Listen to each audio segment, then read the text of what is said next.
Welcome back, loyal fight fans, to boxing. You know the thumbs up button, right? You're best friends with it.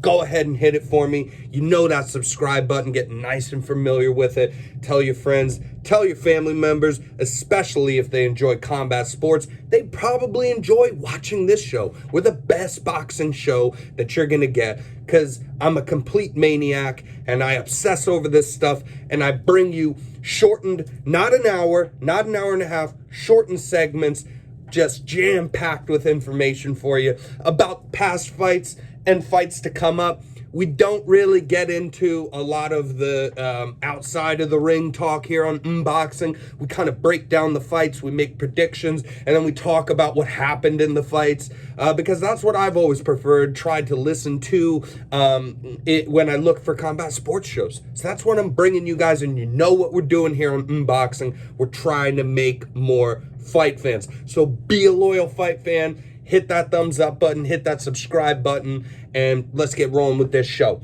Okay, we got, first off, a good weekend of fights that we're going to talk about. Because again, on this podcast, we're real boxing fans. I'm a real boxing fan.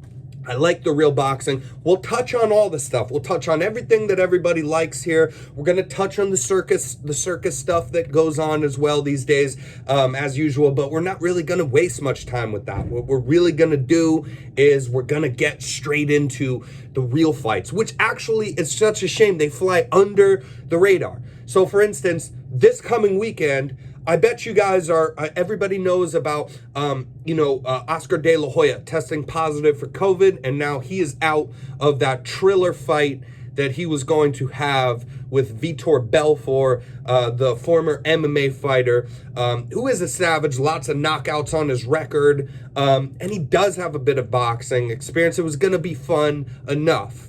It's not something I go crazy about.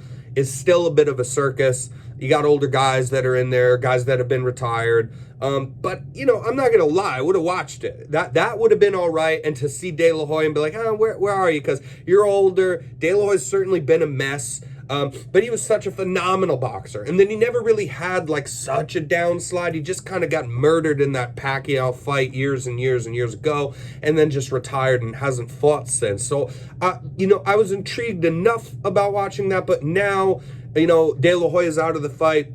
So you got Belfort, a retired MMA fighter, who's not, he has some boxing ability, but he's not a boxer even. And then he's going to be fighting an almost 60-year-old Evander Holyfield now. Personally, I'm not even going to make predictions for this fight. I think it's pretty sad. I don't like this. Like I said, originally I I wasn't super interested in, a De La Hoya versus Belfort fight, but I would have watched that at least. That's not something egregious, whether the fight sucks or not. Either way, it's not. This is a little this isn't, I don't know, Triller and the whatever sanctioning body. I think they went to Florida for this because Florida just letting anything fly. I think it's just immoral. And so I refuse to even make a prediction really on it because I think it's immoral that you're letting a almost 6-year-old Evander Holyfield fight. Now, the last time that Evander Holyfield fought, I want to say it was 16 years ago in a professional boxing match, and I think it was in Nevada. I forget the place, but I do remember that his last fight, and then when he lost, he was told by the commissioner of that state, and I think it was Nevada, which is a huge fight state, obviously, that listen, we're never going to sanction you to fight again. And that because of, that he didn't look good in there, and he was already getting older, and he didn't have this kind of reaction time about him, and he just wasn't the same Holyfield. And they made a right move and said, you're a legend, so we gave you this opportunity, but listen, this is it. And you can't do this anymore, and certainly not in our state. And that was 16 years ago. Okay, now the guy's gonna be 59 years old in a month or two, because they're saying 58. He's gonna be 59 in a month or two, so he's basically a 60-year-old man. And sure, he's in good shape, man. But he's, first off, the guy. He's another. I want to say this is boxing, so I don't want to say a tragedy or this is how it works a lot of times, unfortunately. This is the nitty gritty of it. The kind of, there's no putting lipstick on this pig. Guys get CTE. And Evander Holyfield has that. He has that. He's slurring his words. He is, he put out a video of him hitting mitts that is it doesn't look good, and it just, how could it? Evander Holyfield, now Mike Tyson's my favorite heavyweight of all time. I mean, he's most people, and he will always be, hands down, my personal favorite. I get to make that choice for myself of who is my personal favorite, and Mike Tyson will always be that. That being said, I separate the category. Who's my favorite? Who do I prefer? And then I can also look at it fair and say who is the greatest of all time in these divisions. And you can make an argument for Holyfield, and you can make an argument for Ali, and you can make an argument for Lennox Lewis. And personally, I put Holyfield above Lennox Lewis. And at least, I don't even want to say under. I really put him tied. Basically, he could be the greatest heavyweight of all time. That doesn't change the fact that he's 60 years old and he shouldn't be fighting. And that's the Triller circus. That's what's coming up. And yeah, we're just not going to waste too much time on that stuff. Now, what we are going to talk about is the fight that's flying under the radar.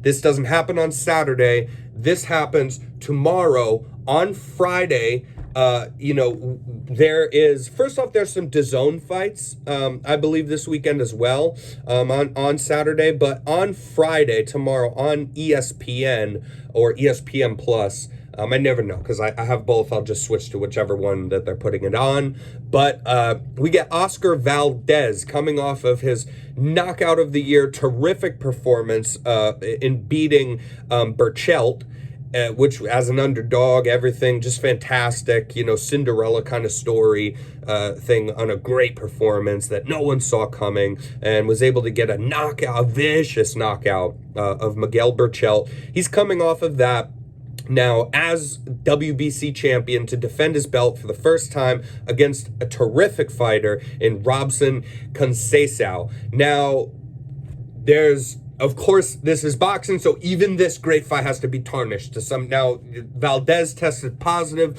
for an illegal substance, phentermine is what I believe it's called, which is a steroid. Now, a lot of people don't know that PEDs are not always just to, get shredded or be more powerful. Now, Oscar Valdez is a very powerful puncher for that weight class, right, of 130 pounds.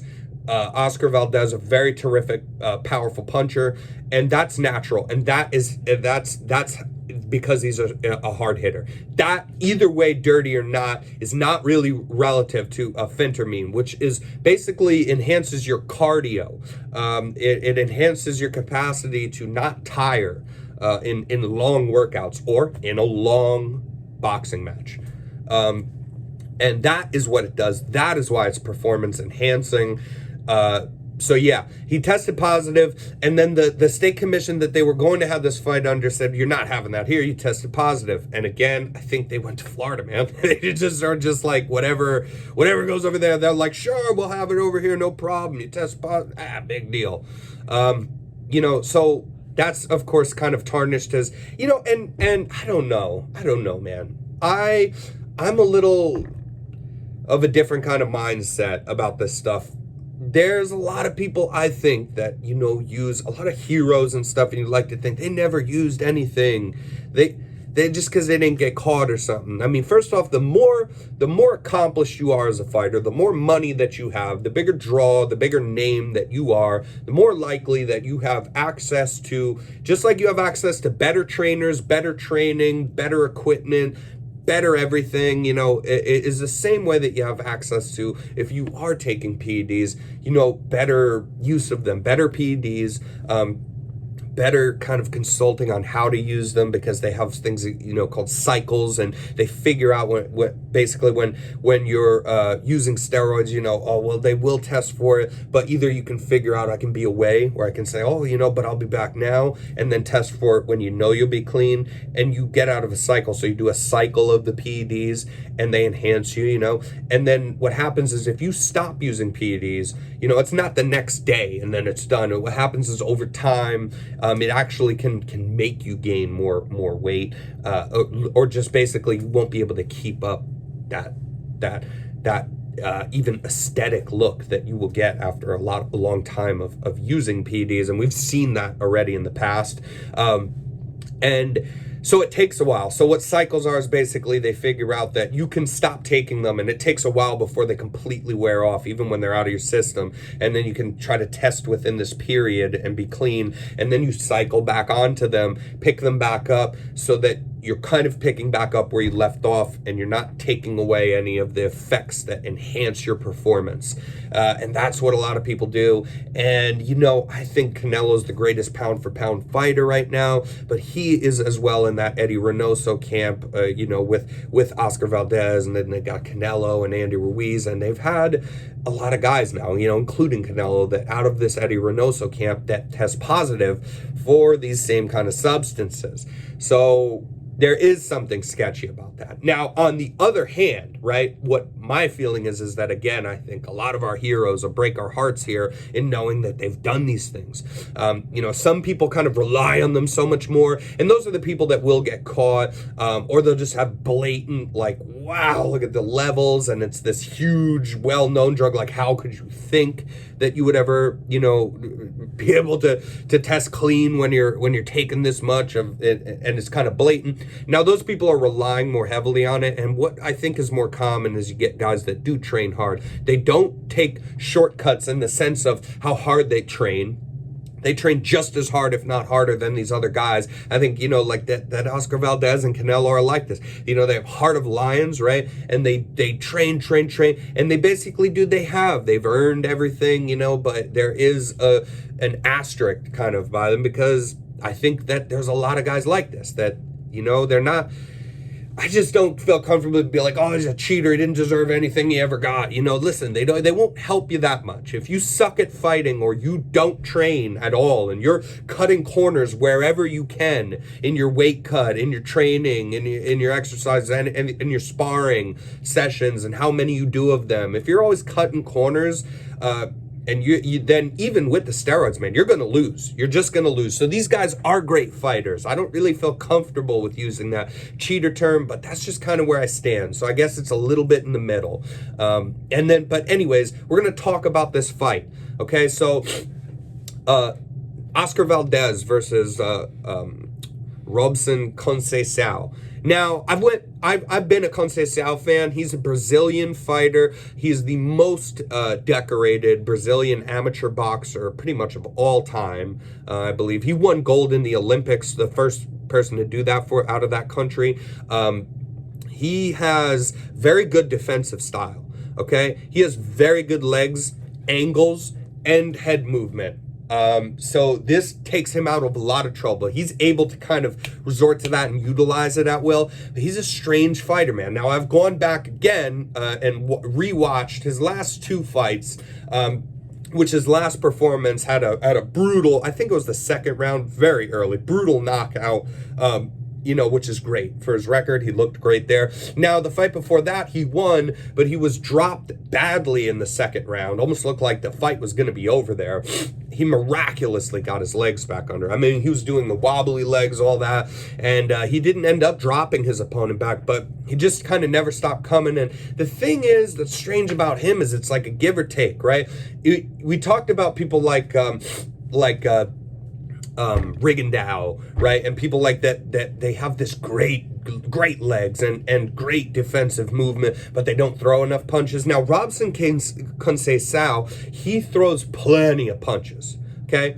But it's strange because he could use this defensive style kind of more, where he only uses it in little sections, and then he'll throw a lot of punches. And even though he's got these great angles and great head movement, just great movement, even right inside the pocket, he's very good at that. He'll make you miss everybody. But, even though he's so great at that, he has this tendency where, because he also has a style where he throws a lot of punches, and he wants to come forward, he'll just put up his shell guard, let people throw into his guard, and when they're in the middle of a combination, he'll start throwing back, and he tries to throw power shots. Now, conceicao is not a power puncher, right? Don't be fooled. He has some knockouts. He's about a 50-50 on his knockout wins. I think he's 16-0 and has 8 knockouts. But he's not a power puncher, okay? Especially not of the level of Oscar Valdez. My prediction in this fight, anyways, is that I think that Oscar Valdez does take the W, but I'm hesitant on that. And let me tell you, this is going to be a very good fight, okay? Don't miss this fight, because both these guys are great. And though I'm telling you, conceicao, is great with the head movement, the defense, the angles, just like I talked about Rigondeaux in the past, and then he totally shit the bed in that fight that he had. This won't be like that, because Conceicao's never once had a performance where he doesn't throw enough punches. Another thing about Robson Conceicao is that, he fought Oscar Valdez in the amateurs, right? And beat Oscar Valdez already in the amateurs. But this was back in 2009, okay? And they're both, if they've just worlds difference, both of them at this point. But he has already beaten Oscar Valdez in the amateurs. He even has a win technically over Vasily Lomachenko in the amateurs. He's highly decorated in the amateur fight. Now, that Lomachenko fight, I think what they did is something weird where they said these scorecards are off in the commission.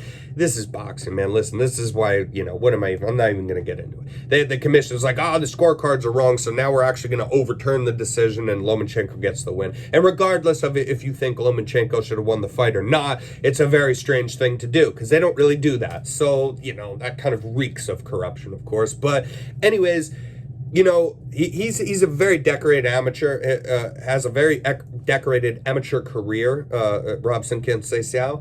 But in the pros, in these 16 pro fights, he's not fighting the best of competition. And I forget the guy's name in his performance. Before this last performance where Conceicao had a great knockout win, he had another fight before that where he got the win, but he got dropped in the second round. I think it was Cassiao is how you say the guy's name. He's a Mexican-American fighter, and he's very come-forward style, so he was doing that to Robson the whole time, coming forward on him and punishing him. Dropped him real bad, like I said, in the second round. Now, Conceicao, just such a strange fight. He ended up winning the fight, and I did think that, let's just touch first, before we put the second part in, I did think, even with the knockdown, that he definitely clearly won most of the majority of those next, rounds, up until that, I think it was an 8-round fight. Might have been a 10-round fight. But either way, I think he deserved to win the fight. But another thing is that, he did get dropped in the second round. And then not only that, he got not 1, but 2 points taken away from him, which, if you know a boxing score, it's the 10-9 must system. Or you can give 10-8s if it's vicious, knock down, the other guy's not doing anything in it. You give a 10-8 round. Now, that's basically the same. If you give a 10-8 round, it's basically the same as scoring 2 rounds. So now, if you have 2 different rounds back-to-back where Robson Conceicao won, clearly, but he didn't get knockdowns and stuff, and it's all competitive enough, right? He clearly can win the round, but you score that 10-9. Okay, and then what happens is you get a point taken away.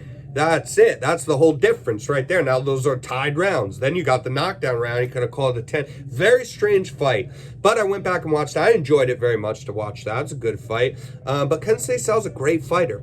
And, he could win this fight against Oscar Valdez very easily. And I think the way that he would do it is by using his movement, his angles, his legs, his head movement. He by using these things more, and then picking his times not too consistently, right?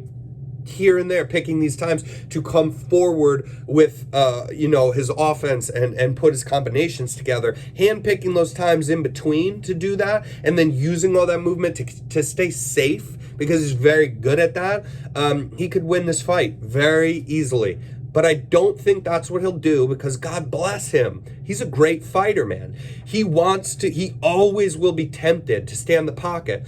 And, you know, watching this conceicao fight that he had, where he got dropped in the second round. He got dropped real bad. Lip busted open. His eyes didn't look like he knew where he was. His legs were not there. He miraculously survived that round. Came back one other rounds because he was mad about he's so competitive that he stopped the movement even. He just stood there, he ate some shots and then tried to give him back and basically had a war with this guy because he's kind of stubborn in that way. And I think that he falls into that again. And I've seen that in other fights of his as well. And, you know, he's been able to get the wins over these other guys, but I think if he stands there too long in the pocket and he's not even trying to counter, use movement, he's just doing that thing where he shells up, you know, a bunch, getting hit, and then tries to throw his own, and he's not nearly as powerful as Oscar Valdez. You know, he's sure gonna land beautiful combinations probably too on Oscar Valdez, but when Oscar Valdez touches that man's chin,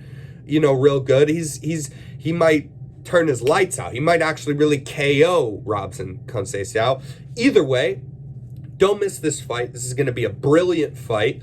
And also ESPN, you know, they've been Bob Arum and Top Rank. You can say what you will, but they've been putting on some good fights. They have great announce team, great ringside stuff. They have a great promotion, really. I like it a lot. I also like DAZN's promotions a lot, and not so much Showtime, or definitely not PBC. But yeah, it's going to be good. This is a great fight, and this is a no joke fight. If you guys don't know who Robson conceicao is, that's exactly why I made boxing, to tell you guys about these fights and don't miss them, right? Because this is not, just because you haven't heard of him, do not be mistaken. This is not a fight where you go, oh, Oscar Valdez, yeah, I heard that he got the KO of the year, that's cool, and so he's going to fight some guy, and they're like, yeah, we're just here to cheer for Valdez, or he'll run over some guy, or we don't care about the fight. That happens sometimes in boxing. This is not one of those times. It's not my fault that you guys don't know who Robson conceicao is, if you don't, right? This is a legit test, especially that this is his first title defense for Oscar Valdez. This is a no-joke, highly decorated, one of the most decorated amateur careers there is, and a highly decorated gold medal Olympian, and a 16-0 fighter in the pros right now that's undefeated in Robson conceicao, with a very fun, fan-friendly fight style, and this is going to be great. This is going to be great. Now, the thing to look for, again, I'm just going to touch on this before we go here. The thing to look for in this fight is basically, if you're looking for something to kind of, if you're going that route where you're going to look for something to say, oh, look at it because Valdez on steroids, again, it will not be the punching power. The punching power is there. That doesn't matter, man. That's not the kind of steroid that phentermine is. So that punching power is going to be there. What you're going to look for, if you want to look for something to say this because of steroids, it would be that he doesn't get tired. That's what it would be, really. It would be that he doesn't get tired. And yeah, again, with the cycling stuff, they didn't, you know, he tested negative for it, I should say that, before they'd let this fight happen. So this was like a couple days ago. But don't be mistaken. This wasn't, he said, oh, maybe it was this tea I drank or something. I'm not here to crucify the guy. I think I've made my position a little bit clear. I'm a little bit in the middle on the fence with it, but at the same time, I am not at all. I'm 100% not here to take anything away from Oscar Valdez or Canelo, who I believe that doesn't matter, man. He's the greatest pound for pound fighter in any weight class boxing right now today. But all I'm saying is, if you're looking for something, it wouldn't be the power, it wouldn't be, look at how strong he is, it'd be that he doesn't get tired, which he did look like that was kind of his superpower in that Burchelt fight, to be honest. I mean, Burchelt's output, coming after him, coming forward the whole time, is just like relying on this guy's going to get tired eventually. He did not. Yeah. But it's going to be a fantastic fight.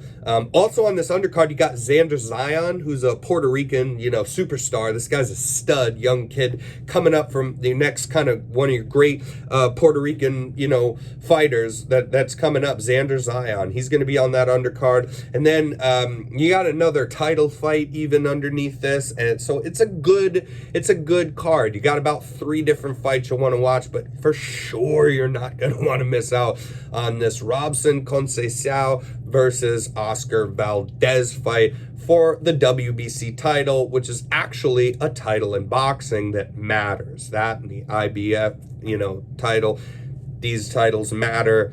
Definitely not the WBA or really the WBO that much. So this is a fight that means something. This is a very well matched, well put together fight. Yeah, check it out. Till next time, fight fans, stay loyal. And yeah, we didn't do recaps either this week. Listen, we didn't do recaps because we're excited to talk about this stuff, and there was a lot to touch on with the steroid stuff, and I wanted to touch at least very quickly as I did on that Holyfield kind of stuff and how I felt about that. So we just kind of got into that. But if you want to do recaps, we'll even just do them now a bit. Katie Taylor absolutely worked that girl over. Now, that Jennifer Hahn, I think is her name, was given her a little bit of different looks in there, which was cool. That she did look like, she made all the rounds close enough. But you could also say that even though they were close, you can make arguments she lost every round, really. So Katie Taylor looks absolutely amazing, as she does. Let's go Katie Taylor. Let's go Ireland. And Conor Benn gets the job done. Some people criticize him because he couldn't get the guy out of there. I did think that he'd get Granados out of there. He didn't, but he did school him. He still won, all those rounds. He had a brilliant performance. And then the main event, that's another reason we didn't do it. It just kind of didn't live up. We picked the underdog to win in that fight, and in Lara, but Lara Warrington too. But it was stopped after the second round because of an illegal headbutt, made a no contest. So it definitely shit the bed as a potential great main event fight. But what can you say? Sometimes that stuff's going to happen in boxing. The fans were great. And even when, it's such a tragedy that would happen with the main event after this great night of fights and the fans are just all going crazy in Leeds, England. And they were actually very cool about it.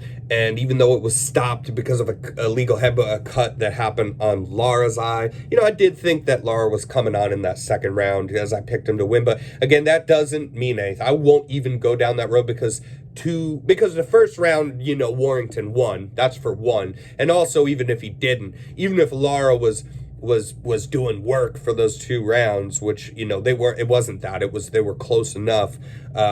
It doesn't matter. It's only 2 rounds. It's a 12-round fight. So I don't even want to go down that road because I picked him. I feel like, I was seeing things that Lara was going to kind of do the same thing again. But I don't really want to go down that road because you don't know. You just don't know. But until next time, fight fans, stay loyal. We out.